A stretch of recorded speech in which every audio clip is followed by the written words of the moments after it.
Hello and welcome to the Game Dojo. I am your triumphant host, the Game Ninja. Why all the bravado? Welcome to 24K movies, TV shows, and video game reviews. Ladies and gentlemen, boys and girls, I've gone way too long without reviewing one of the biggest, one of the most controversial, one of the most influential movie series, TV series, animation series, comic book, video game. It's the biggest, one of the biggest IPs ever invented. And for me to not speak on it and not do a review of it is a travesty. But I'm able to do it now, and here I am, and here you are. Welcome to 24K movies, TV shows, and video game reviews. I am your host, the Game Ninja, and today we are talking about something. As of late, if you're watching my video game channel, I've been playing a lot of Star Wars Squadrons, both the Sith side and both the Jedi side, the Republic and the Empire. And it got me to thinking, when it comes to the movies, let's just say the movies, when it comes to the movies, the fan base is some of the most divided in media, movie, cinephile history. That's because there are three generations of fans. Don't know what I'm talking about? This is what I'm talking about. Okay, so I have my desktop donning basically a cornucopia of some of the most influential characters in the Star Wars universe. Everybody from some that seem minute to some that were OP and epic, some who were behind the scenes, and some who played both sides to balance the equation. Both good and bad, light and dark. The story is one that spans more than 4 decades. Countless lives in real life have been lost as actors have passed away. Both love and life in the movies, characters have passed away and moved on. CG has brought some characters back to life and sometimes have an amazing effect and sometimes not so much. But we're here to talk about Star Wars. That's what we're here to talk about. More importantly, I could jump into the entire saga. But as I said, there are 3 generations of fans. You have the original 80s fans of Star Wars, which most of us at the time didn't know that was 4, 5, and 6. Most of us who did not read the books and wasn't up on the lore didn't know that was 4, 5, and 6. We thought that was 1, 2, and 3. The New Hope, Return of the Jedi, and Empire Strikes Back. Most of us did not know that was 4, 5, and 6. It wasn't until years and years and years later that they came out with Episode 1, Episode 2, and Episode 3. The Phantom Menace, the Clone Wars, and Revenge of the Sith. After that, years passed again and sometime, and then they came out with 7, 8, and 9. 7, 8, 9 being the most unpopular in the entire genre experience. 1, 2, and 3 ran its problems as well, but almost universally everybody agreed that 7, 8, and 9 were, 7 kind of people gave an exception to because they was like, where are you going with this? But definitely 8 and 9 had a problem. But there were also a host of other great things, which before I go on, I want to define 3 great moments modernly that happen in the Star Wars universe that need to be brought to life. Because a lot of people absolutely just hate anything after 4, 5, and 6. And I get you. I understand. But on the same token, you have to give credit where credit is due when it comes to movies, cinematography, and fandom. Now, I agree with the fact that I believe Jar Jar is a Sith and he just dumbed himself down to make everybody believe that he's that dumb. How else could somebody so unintelligent and like him get put onto the Senate? How could he be put into places where he's almost a Palpatine of the Gungans? I do agree with that fan theory. I do agree with that fan theory. There are a ton of weird and kooky characters when it comes to the Star Wars universe, but I do believe that we were all deceived by the dark side one last time. And I could see Jar Jar, who accidentally killed a lot of people in that battle when the troops came down to the planet to attack. He accidentally fell ass backwards into a lot of troops dying and winning. Anyways, that's not here nor there. I want to bring up at least 3 great moments that modernly happened that are overlooked. And I'm going to tell you why you should go back and reanalyze and rewatch them. Number 1, with a bang, Star Wars Rogue One. I want you to let this picture sink in here. I want you to let this picture sink in. I want you to think about the movie that you watched. I want to think about the movie that you experienced, but more in particularly, a movie that was brave enough to kill almost its entire cast off for one thing: to get the plans from the Death Star to Princess Leia.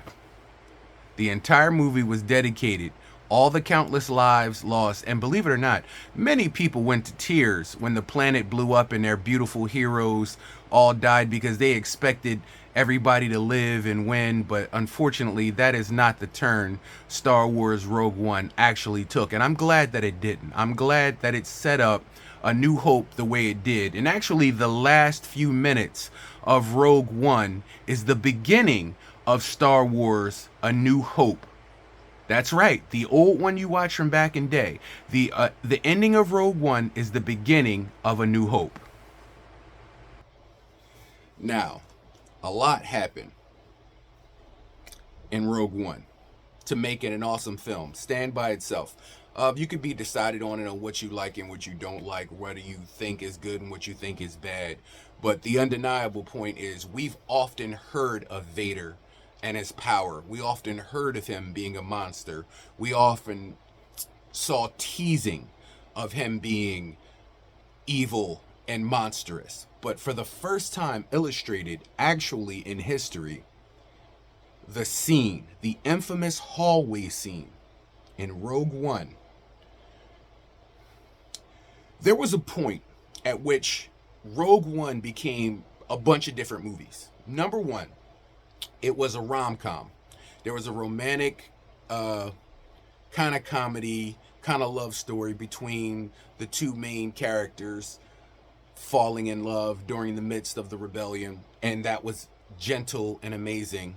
Then you have an action movie taking place, and my boy, oh my God, I love him. I loved him in Blade 2 as Frost. But to see him in here, the blind master, I loved who he was. I loved him amazingly. So there's an action martial arts sci-fi film also taking place. But thirdly, there is a straight up horror movie happening in here. And I think the rating should have changed. Now, I'm going to tell you why. Not because, people died, because, people die in movies and that happens. It's the way Vader took out everybody in that hallway. If you haven't seen it, come here, listen to me. If you haven't seen it, it was as close as I can compare to a Michael Myers killing, a Jason Voorhees killing, a Freddy Krueger killing, a Pinhead Cenobite killing. Any horror movie that you can think of, the way they kill, this is how Vader attacked everything living in this hallway scene. There is a part, just to give you an example, there is a part where Vader, he's only using one hand. Clearly he's using no effort whatsoever. It's effortless, the fact that he's wiping out lives. Effortless. That's bad enough. But there's a scene where he uses the Force. He lifts a man up to the ceiling and slams him and crushes him up against the ceiling. He then takes a step forward, slashes one man's head, another one from shoulder to stem, and then he reaches over his shoulder and slices the man in half that he held on the ceiling with the Force. I had to go back and rewatch it. I was messing around with videos and I saw the hallway scene because it's one of my favorite scenes in cinema when it comes to Star Wars, when it shows Vader's power. And I had to rewind it. I was like, wait a minute, what? Did he just... Wait, what? And I rewinded it and I watched it. I rewound it and I watched it and I rewound it and I watched it. And I'm like, I've never seen the Force used with such brutality. I don't know how Anakin was taught. I think it's like Gohan, when Gohan figured out how to tap into his powers and do it right when he went against Cell. I can only explain it like that because he's actively using the Force to hold somebody, crushing them against the ceiling while taking out other people in front of him. At the same time, as he steps underneath the person he's holding, he slashes them in half and keeps going forward.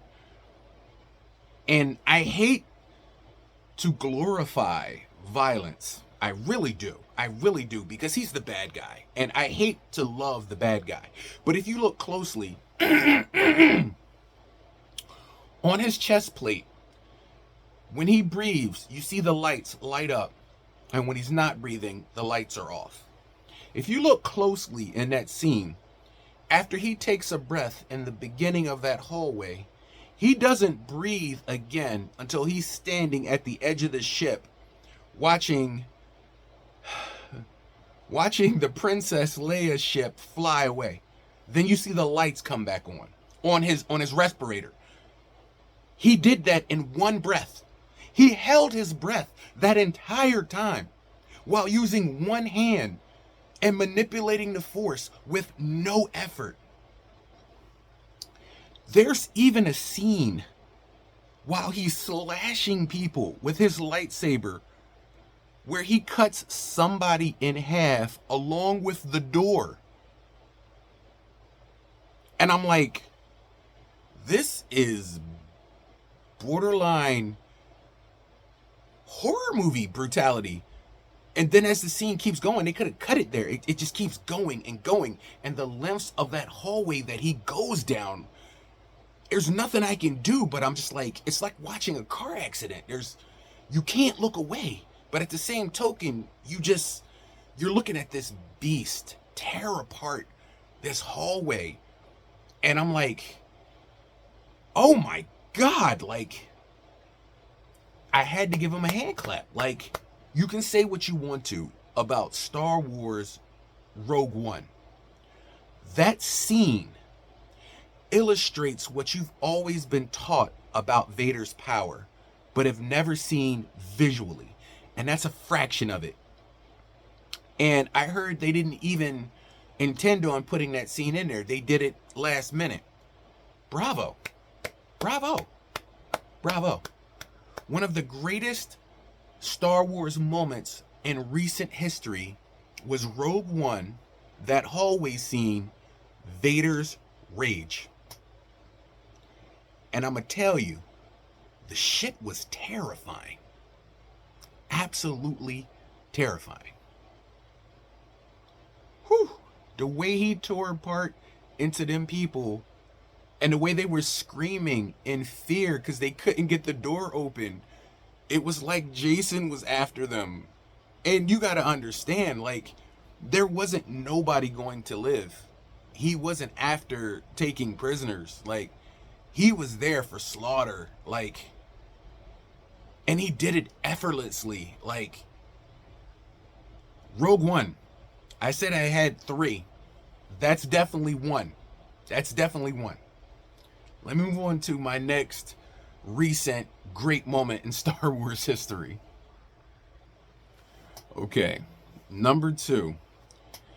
And this episode, and I admit it. I watch things. If they're written right, acted right, directed right, and Favreau is a very competent director. Emotion catches you when you least expect it, and I'm just gonna say my second great moment, because like I never would have dreamed the moment could have happened. I never would have expected the moment could have happened.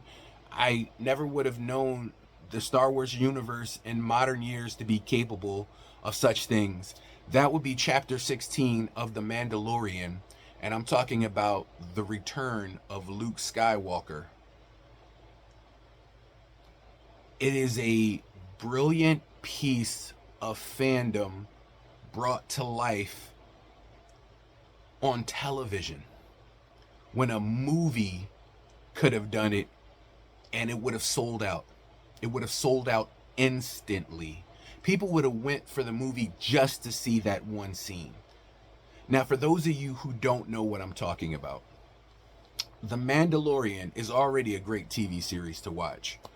But in chapter 16, we were losing the Grogu Mandalorian relationship, and that was already emotional.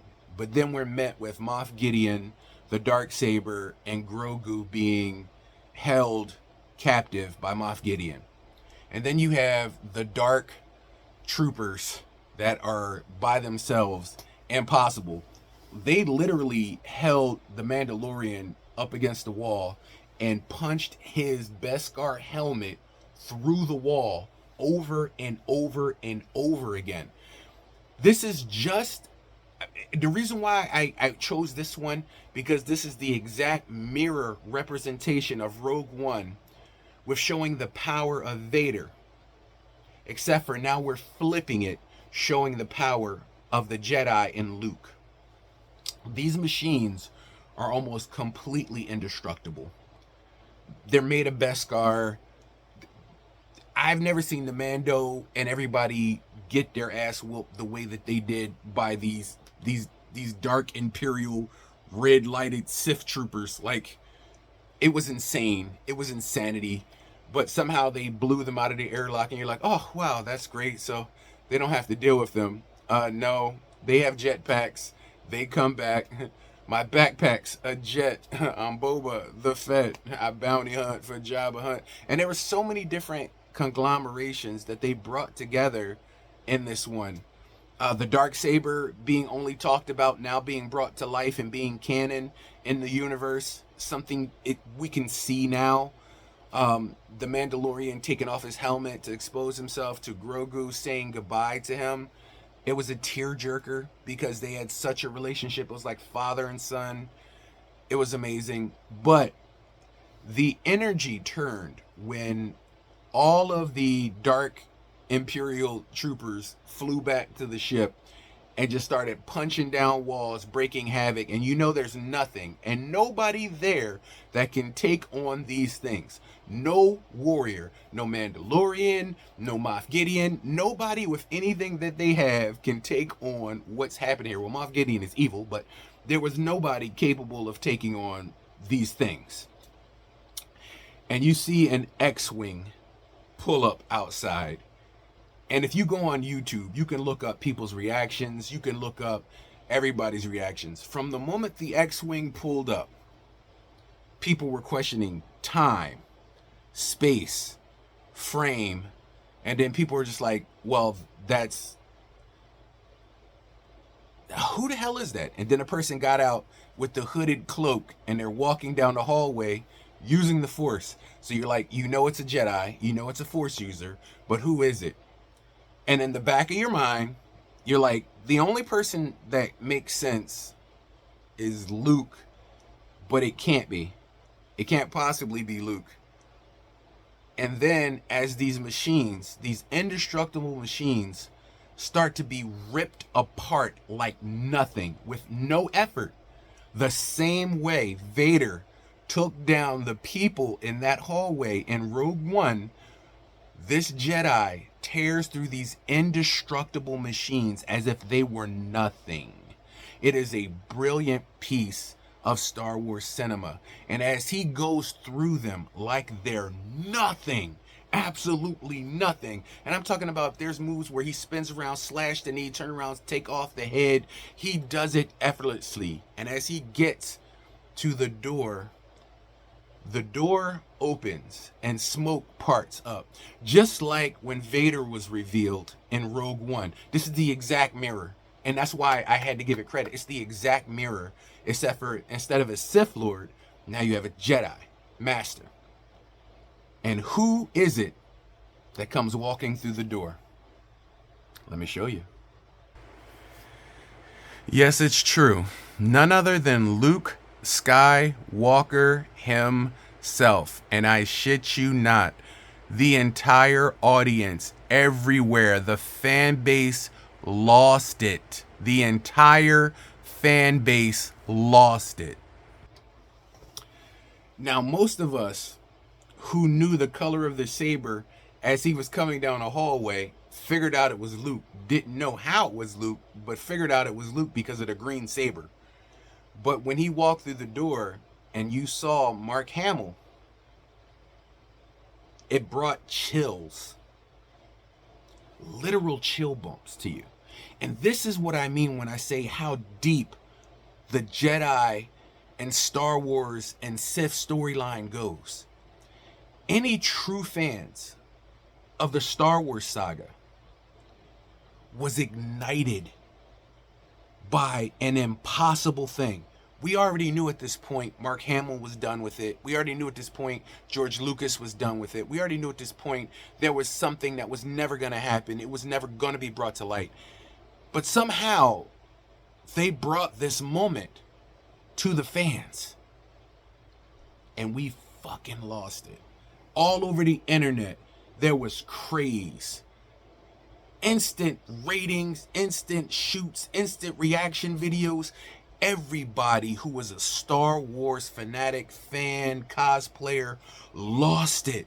The return of Luke to an actual new Star Wars property, and the way that they did it with OP power. He was just as a beast as Vader was in that hallway at Rogue One. It was mirror opposites of the direct. Oh my God, like, if you could write a book or teach a class on the duality of one coin, two sides of it, Luke and Vader, father and son, you can see the power that resides in both of them equally. And you can also see the anger that resides in both of them. And it's amazing to see Luke tear at these things the way his father tore into people in Rogue One. And that's why that's number two. That's why that's number two. In modern, recent times, that's the reason why Chapter 16 of The Mandalorian, The Return of Luke, the episode is called The Rescue. That is the reason why that moment is number two, and I picked it as number two.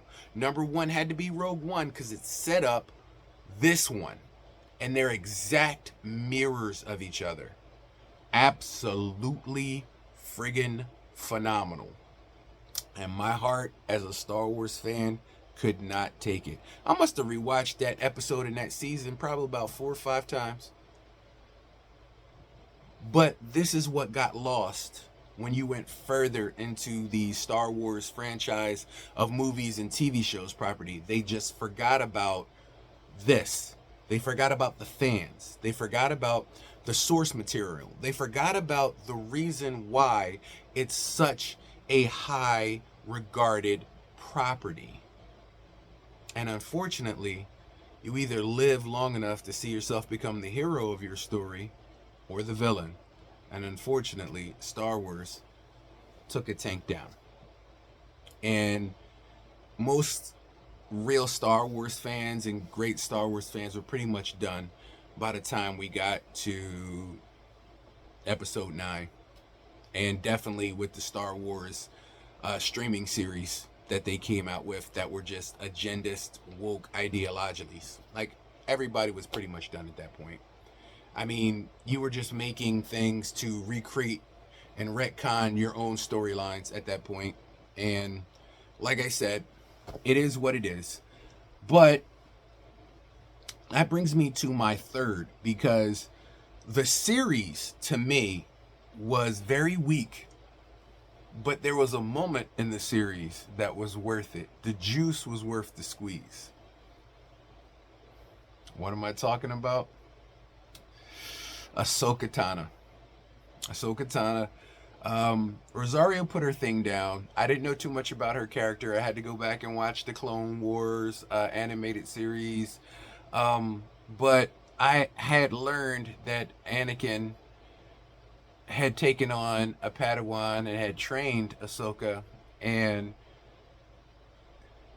it was interesting to hear and see, because as the series was taking place, people were talking about it and speculating about it, and I didn't know if we would I didn't know if they'd go there, because at that point Star Wars the universe had been changing so much in production and storylines that I doubt it.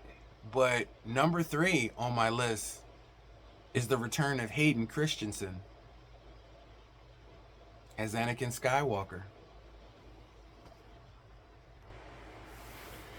And one of the most brilliant things I've seen in a very long time, Hayden looked exactly the way he did in the sequel movies in Attack of the Clones and in Revenge of the Sith as a young Vader and Anakin Skywalker. It was something to behold, to actually see him again, both holding the blue lightsaber and his red Vader saber in battles and fights with Ahsoka.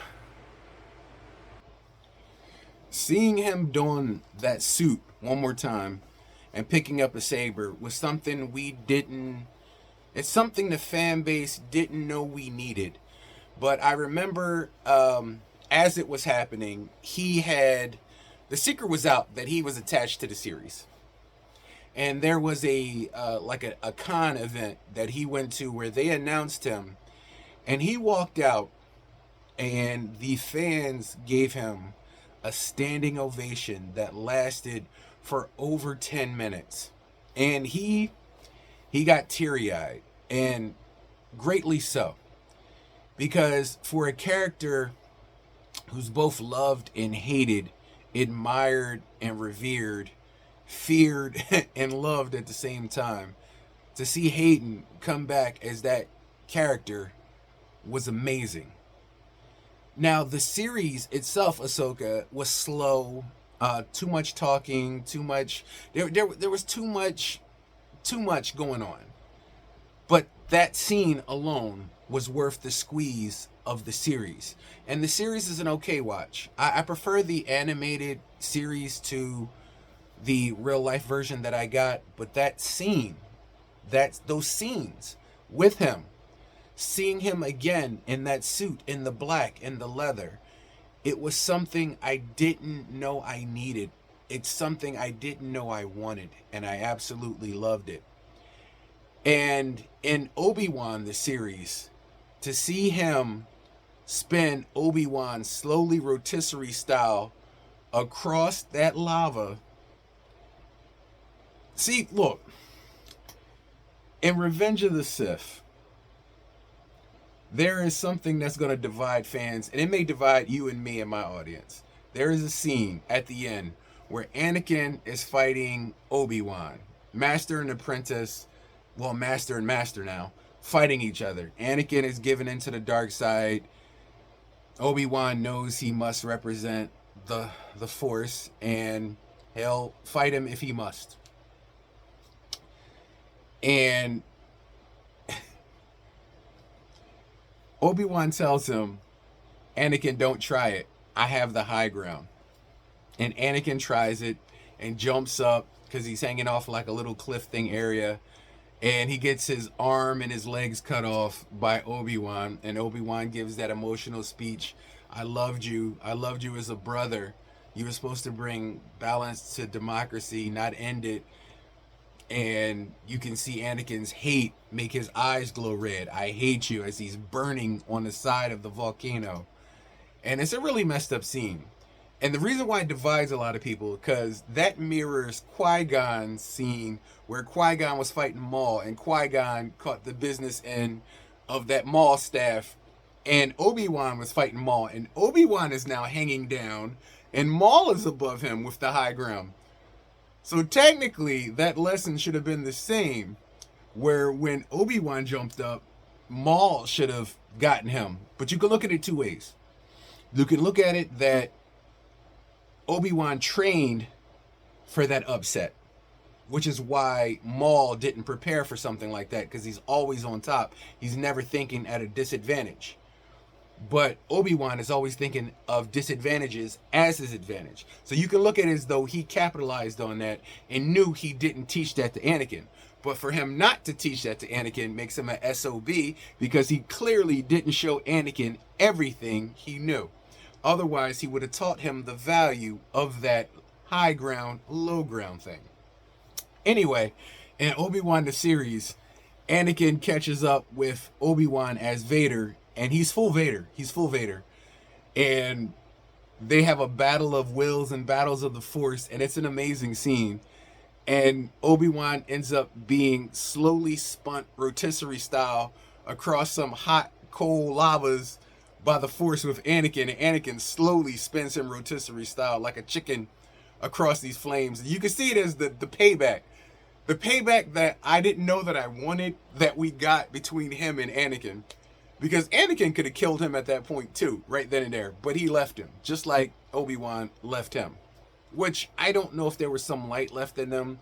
I don't know if it was just like, now you gotta walk around with that burn on you. Don't it hurt? You left me for dead, and I'm gonna leave you for dead. All I'm gonna say is, it was an amazing turn of events. So, Ahsoka, Hayden coming back was another modern great moment. And it encompasses by seeing Vader come back full circle. Again, young Vader, as we saw him in the prequel series.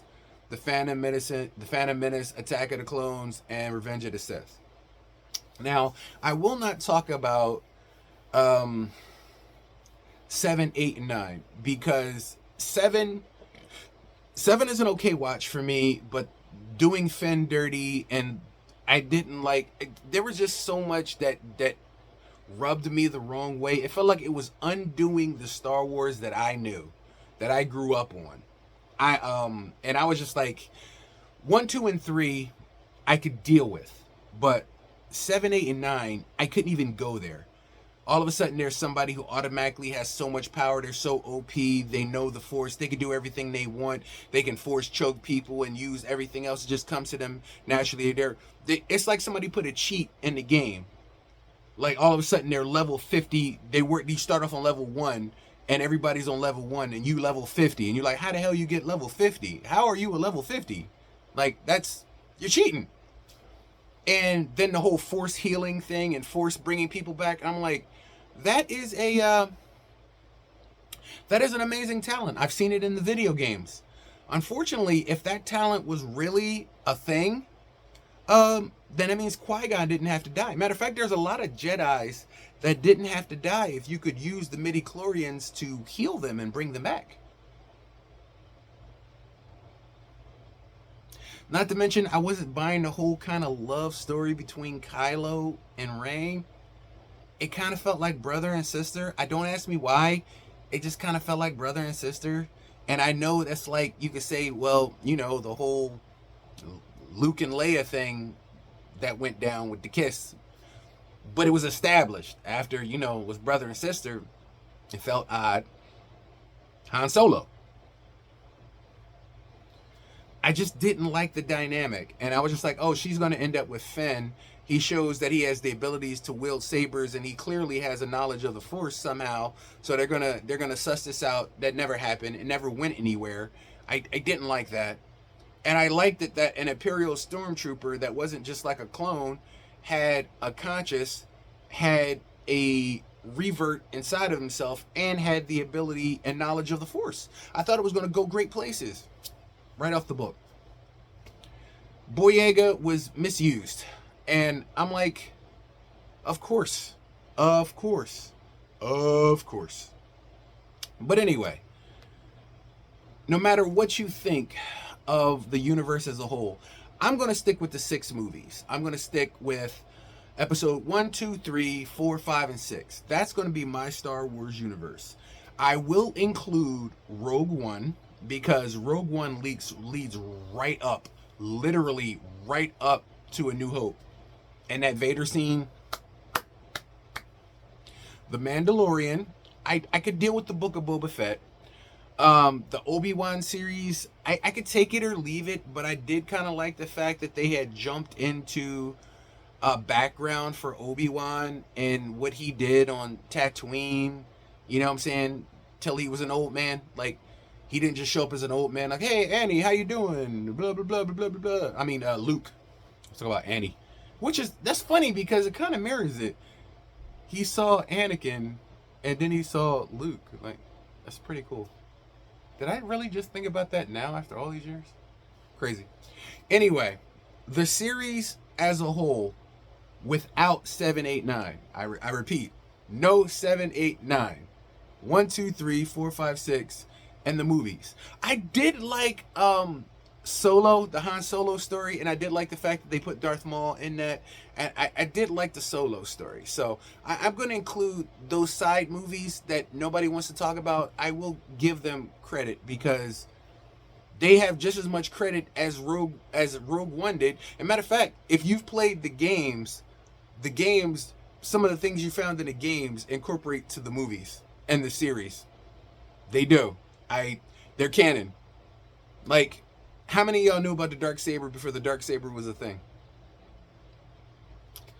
Anyway, as a whole, the series, it's going to be triple platinum. It's one of the series that inspired me to enjoy the imagination, to dare beyond the stars.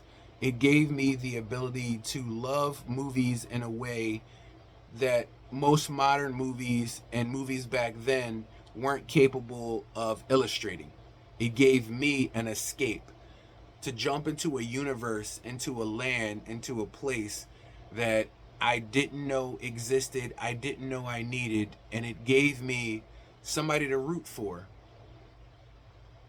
And whether you choose to be a part of the Jedi or a part of the Sith, which, look, all right, so I wasn't going to get into it, but I'll do it at the end of this video, so it is what it is. Look, let's take Anakin. Anakin is the chosen one. You can say what you want to. He is the chosen one. He was conceived by the midichlorians. He is the Vergence and the Force. He is the chosen one. Now, he didn't have to be pushed to the dark side. And I say pushed to the dark side, not because it was just his choice. Remember the things that influenced his choice. Number 1, he loved his mother. He didn't want to leave his mother. And Qui-Gon was like, well, we didn't come to free slaves.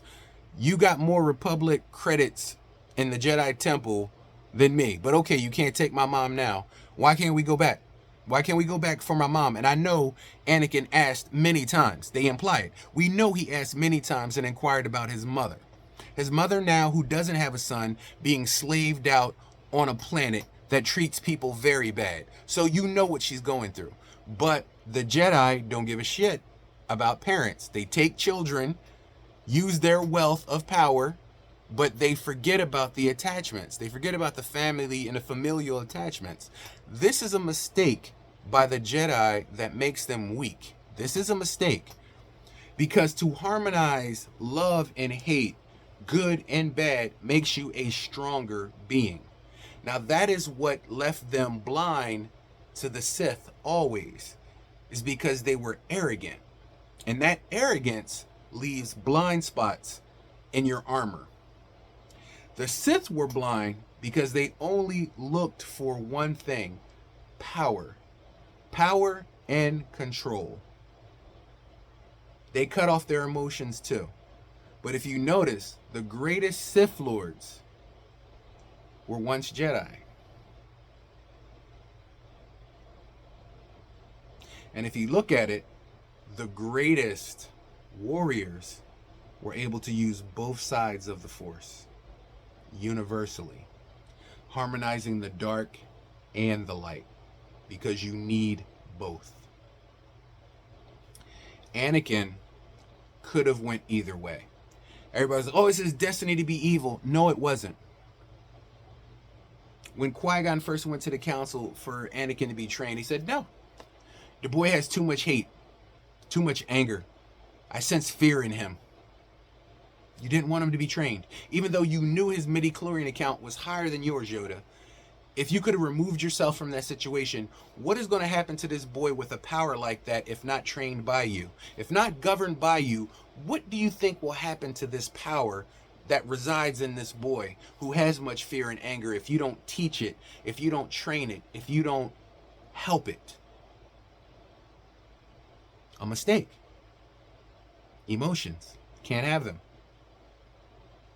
When Anakin saw what happened to his mom and felt what happened to his mom, the heartache is what broke him, because he could have changed it, and he realized he could have left the Jedi and went back and saved her, but they wouldn't allow it, and he let them. He chose them over her, and that's what broke him and created a hatred inside of him for the Jedi. Once again, it comes down to emotion. Even to the point where he had children of his own, and his children had to invoke the one thing in him that he thought he had lost when he lost the love of his life. When he thought Amidala, he thought he killed her. He thought he lost love, so it no longer resided in him. But when he found out he had a son, it made something grow within him. He wanted a legacy. He wanted a relationship, something that a Sith does not have. But if he truly was evil, he would not have wanted that. He would not have had that in him. Once they turn it off, it's gone forever. Plagueis, Sidious, Palpatine, there was no love in them. Even though they want us to believe that Palpatine had a daughter.